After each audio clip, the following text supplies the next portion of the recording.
Helmet inna matazawajin.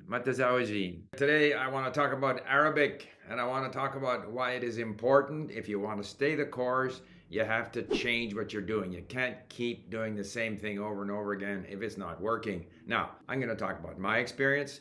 There may be other people who have learned Arabic very quickly. I haven't. And I'm going to go through sort of the stages of my approach to Arabic, the things that I have changed in order to stay the course. And I'll show you sort of where I'm at right now.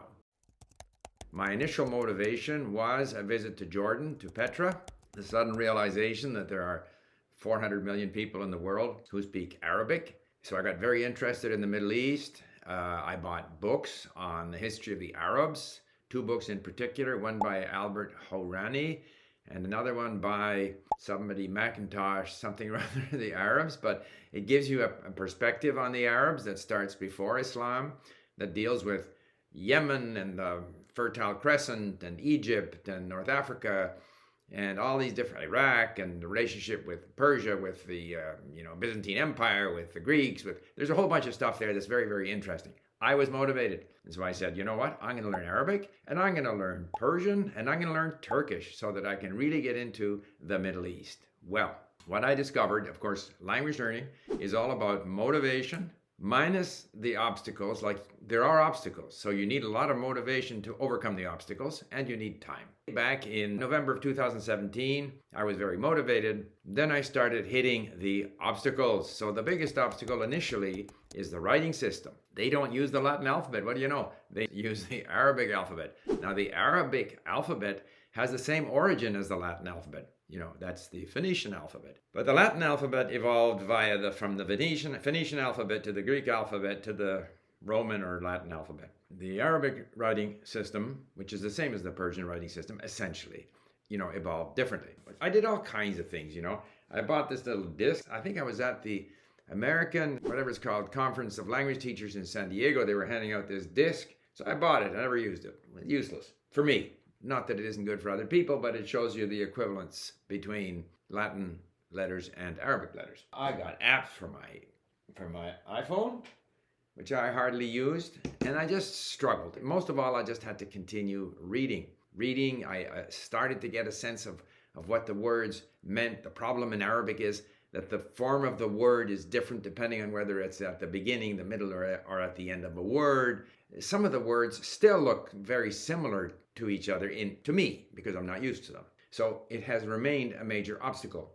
Another obstacle is that it seemed to me, and I still think it's the case, that a lot of the beginner books that I bought, this one happens to be in French, but the font is so small. Like, I can't even make out these characters when they're larger, but so small. And a lot of the books were like that. And they cluttered up. In Arabic, they have this thing called the harakat, which is sort of their way of showing vowels, because there are no vowels in the writing system. And this makes the whole page messy. And then when you go on the internet and look up, content on Al Jazeera or wherever it might be, they don't have the harakat there. So given that most of my reading is online, where I can click and hear text to speech, I decided to ignore the harakat. Although over time I get used to what those little signs mean, those little slashes, but in fact they just mess up the page. I have enough trouble trying to figure out what letters those are. So that was kind of sort of my evolution. Oh, and I decided that I have so much trouble with the Arabic script that I dropped Turkish. If you see my timeline of when I started these languages, you'll see that there's a great amount of activity here on Link around 2018, 2019 in Persian, Arabic, and Turkish, and then I dropped Turkish and I continue with Persian and Arabic. Now, another thing is, Persian is easier, so I ended up doing more in Persian. Plus, we had a collaborator in Iran, Sahra, who was creating phenomenal content for me in Persian, and she was my tutor, and so I ended up spending more time where I had good content available and where I had help from her. And the Arabic kept on sort of bumping along. But obviously, the writing system is a major obstacle, and one that really, it is only with time that you get better at reading in a different script. Also, because it was so difficult for me, I found that I couldn't read away from the computer. I became quite dependent on reading online where I could hear it. I could either hear the audio from Link, or I could be clicking on the word to hear the text to speech. I found it very difficult to read on paper. So that was the first obstacle, was the writing system. The second obstacle is grammar. Arabic grammar is actually quite complicated. Unlike Persian grammar, which is similar to other sort of Indo-European languages, Arabic has a completely different structure.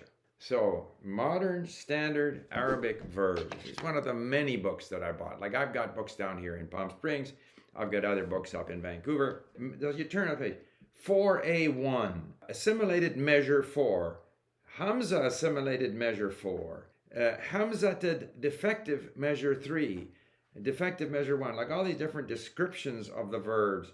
And they're all with this very unsatisfactory Arabic transliteration where they use the letter or the numeral 3 and 7 or question mark to represent different sounds which don't really click because you're not used to seeing those symbols being used to represent sort of things that you have to pronounce. So my approach to the grammar was to largely ignore it and just to get used to the patterns of how people say things in Arabic. But here again, I have changed a little bit, and I will get to that later on. Another obstacle in Arabic is content. Initially, when I started back in 2018, 2019, so I did our mini stories. So I totally focused on the mini stories, and that's okay because it's high frequency verbs. I listened to it many, many times. And again, if you look at my statistics, you'll see that there's a tremendous amount of listening taking place there. And then, okay, I've done the mini stories now, I'm going to venture out. So I go and find what's available online. Al Jazeera. Okay, I'm interested in the news, I'm interested in history. And I find Happy Scribe, where I can automatically create a transcript, which is more or less accurate. It actually has improved over the years. I'm paying for this, of course, but still it's giving me content that I can consume. But after a while, it's all the same. It's all the same news stories. So I'm using this stuff, and I'm kind of starting to get a toehold on the language, but still this lack of content. And the content that I get from Al Jazeera is all in Standard Arabic. So I'm focused on Standard Arabic. And that's what's available. That's what books are written in. That's what, political discussions online are predominantly. But it's not what people speak to each other. And particularly if I go to movies, Egyptian movies or Levantine movies, however much I understood of my Al Jazeera political podcast or news item, I couldn't understand the movies, neither in Egyptian nor in Levantine, like Lebanese. So, whereas in other languages, you can just go find stuff and start learning from it, bring it into LingQ or whatever you do. In Arabic, it was more difficult. Even when you get to sort of content in, say, Levantine Arabic, the transcript is in Fusha, is in Standard Arabic. It's as if what you're listening to is in Spanish, but the transcript is in Latin. So it's not very helpful. So that was another problem with content. But again, you can't just keep doing the same thing. So I used mini stories. Then I did Assimil. I did a number of these books, whatever I was able to find. The content in these learner books like Assimil is not very interesting. Again, the script is full of these harakat that makes it more difficult for me to read. I ended up actually importing the Assimil into LingQ so that I could look up words, because the word list they provide doesn't necessarily cover all the words you don't know. But I was doing all these things, and I just found it a real uphill battle all the way in my Arabic. Now, I've touched on this, but another obstacle in learning Arabic, of course, is the regional variations of Arabic. 100 million people speak Egyptian Arabic, maybe 40 million people speak Levantine Arabic. Nobody naturally speaks Standard Arabic. But then if you go to sources of these regional variations, which I started to do after a while, then if they have a transcript, it'll be to Fusha. If you use, Whisper AI to transcribe it, as I do when I bring them into LingQ to learn from them, either they don't understand the word that was used, so you give you something totally unrelated. That is, the AI doesn't quite know that word. If you're listening to something from Lebanon, they use so much French and English, which totally confuses the automatic transcription. So you end up with transcripts of sort of Lebanese content which are not that satisfying. Now, I should point out that I decided after a while to move to Levantine Arabic, so I don't know just what the experience is with Egyptian Arabic, but for Levantine Arabic, it's not ideal, but it's still workable. It's still workable.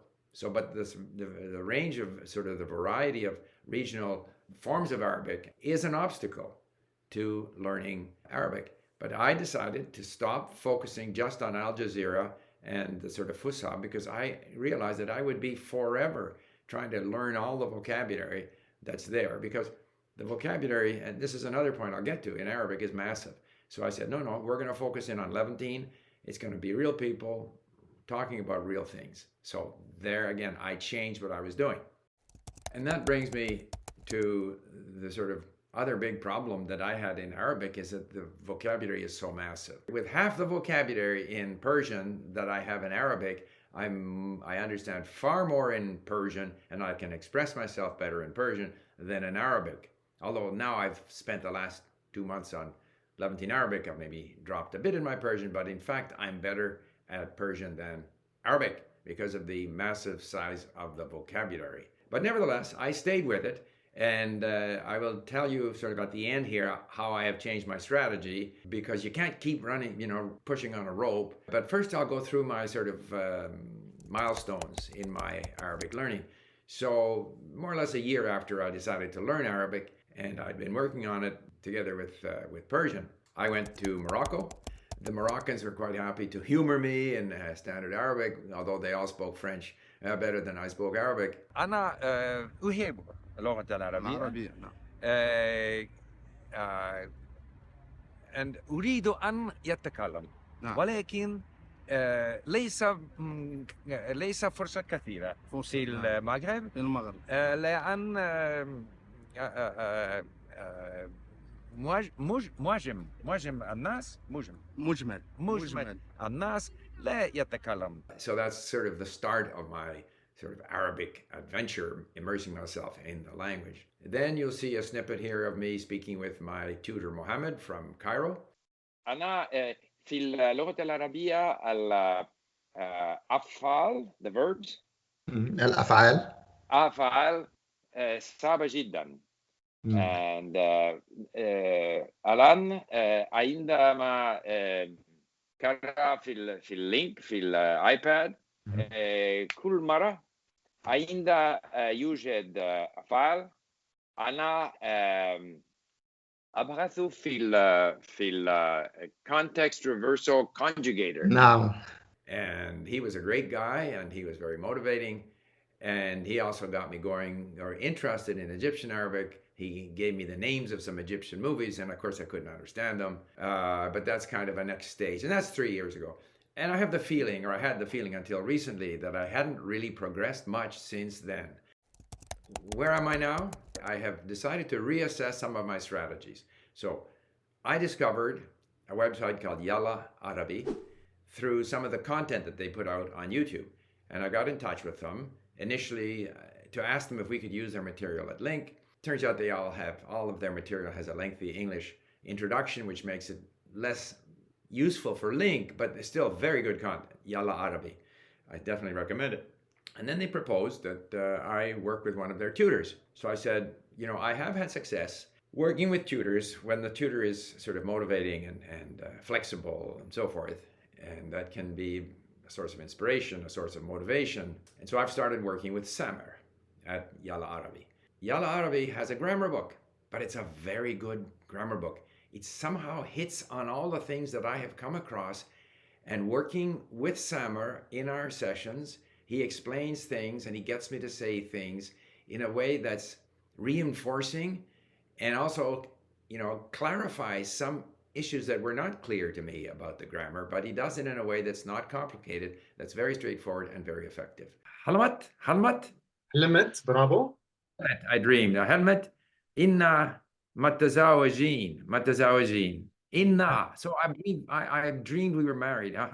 Halmat inna متزوجين. What do you mean? يعني نحن. So نحن. يشد. Inna. Sorry. ما كانت ما كنت or can't. كنت. برافو. كنت. ما كنت أعرف إنه حساس. إنه ما كانت عارف إنه حساس. Oh, sensitive. 100%. 100%. Okay. عارف انه And حساس. عارف إنه حساس. So Okay. نحن عم نحكي عن هو هو. حساس. So إذا بنت ما كنت مهم. عارف، إذا يا بنت ما كنت أعرف إن no إن ممتاز. إن حساس. حساس صفة. حساسي 100%. حساس. So I've been working with him, and also I've been reading with him. Just started to do this because I'm so bad at reading, and that then I read some stuff, and then he asks me questions, and I answer. So that gets me speaking, and all of that has been very enjoyable and very effective. And partly as a result of that, I have taken the position I have to be able to read on paper. I can't be totally dependent on reading in digital format where I can listen to things and I can look things up. And so I went back to a source that I had used before, which is Lingualism, who has and you can find him online, and he's got an enormous treasure trove of material for learning Arabic. But I found that reading some of these materials, see, I don't like to be on my trusty iPad, which is where I do all my work on Link and so forth, just before going to bed, because apparently it's not good for you, it keeps you awake. So by my bedside, I have things that I can read on paper. It's relaxing, and it forces me to read, the word. No training wheels. I can't look it up. I can't hear it. And so that's kind of where I am right now. So what I wanted to say in this lengthy diatribe is, I wanted to stay with Arabic. I hit a plateau. There were all these obstacles, but I wanted to continue. I felt that if I were to continue just trying to stay with Fusha and be able to learn every possible word in this humongous library, vocabulary, I would not be able to communicate with people. And so I said, okay, I'm going to focus on Levantine, and that's where I am. I'm enjoying it. I'm listening to podcasts from Lebanon. There is one very nice podcast with this woman who is a former runner-up Miss Lebanon, attractive lady, and she is a content creator and so forth. I mentioned earlier there was one with an entrepreneur again from Lebanon who lives in the United Arab Emirates. So I'm sort of discovering Lebanon, which is this fascinating country. It's so fascinating, so many different, cultures and history and different, religions or sects, and they're also fluent in different languages. And so it's been a wonderful experience for me, and it comes alive in a way that the Fusha wasn't alive. So I would say, if you want to stay the course, change what you're doing, try different things in order to keep going. I think your brain and your language learning will thank you for it. Thank you. Bye.